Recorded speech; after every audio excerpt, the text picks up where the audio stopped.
Hello everyone, welcome back. Hope you are all having a great time.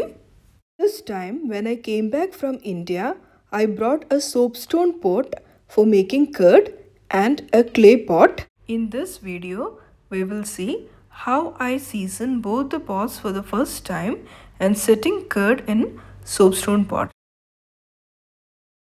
Before this, I had already cured another clay pot which came out beautifully, so thought of sharing my method with you all. I will try to explain it in steps so that it is easier for you to understand. Step 1 is to fill it with water up to the brim and let it sit overnight if possible. Here I have kept it overnight. The next day morning, the pot has absorbed a little bit water. The rest I discarded.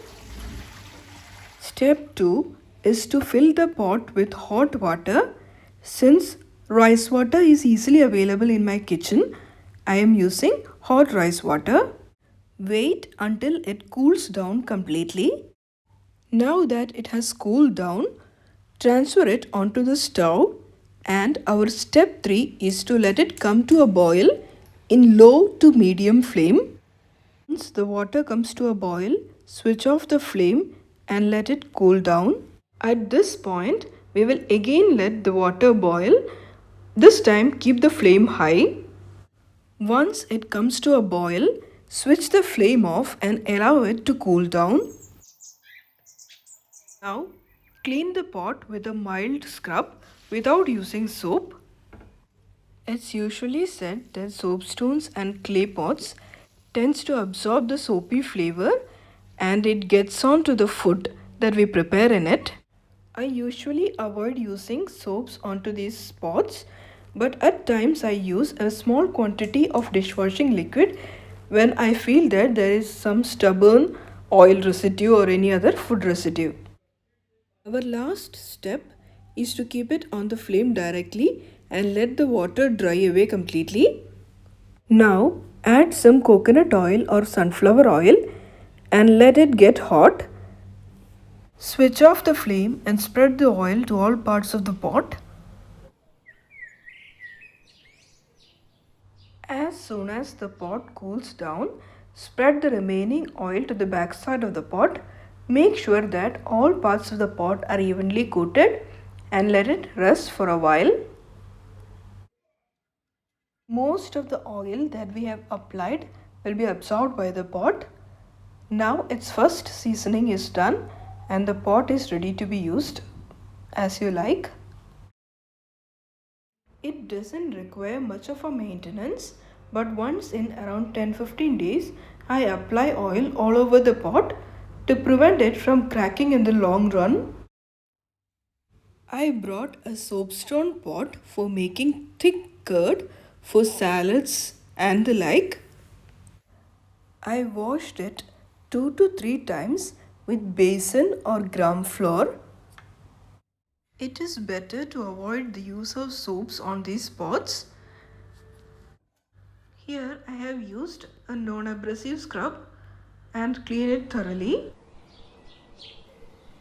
Since this pot is not going to be kept on the flame directly, this doesn't require much of a seasoning.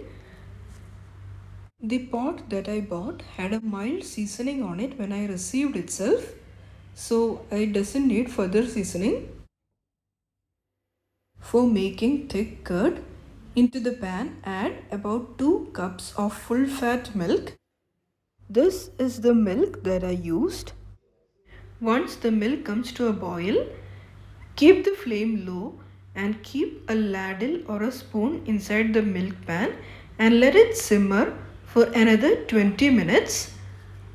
Here I am using an induction stove, so I have adjusted the temperature accordingly.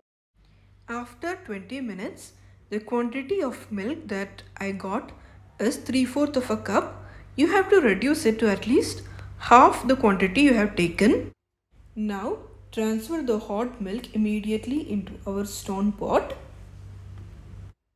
This will help the pot to retain the temperature for a longer time. When the milk becomes warm, add our soaked curd into this. 1 to 1.5 tablespoons should be enough. Give it a good mix and let it sit for another 5 to 6 hours for the curd to set. Soapstone pots can be kept in the refrigerator. Once it is taken out, let it come back to normal temperature before adding any hot liquid into it. We just have to avoid sudden temperature changes. Our homemade thick curd without any chemicals is ready. For maintenance, I occasionally apply coconut oil over it when I feel the surface is dry. Once it is done, keep it in the refrigerator, otherwise it tends to get tanky. Hope you like this video. See you soon with another one. Till then, take care. Bye bye.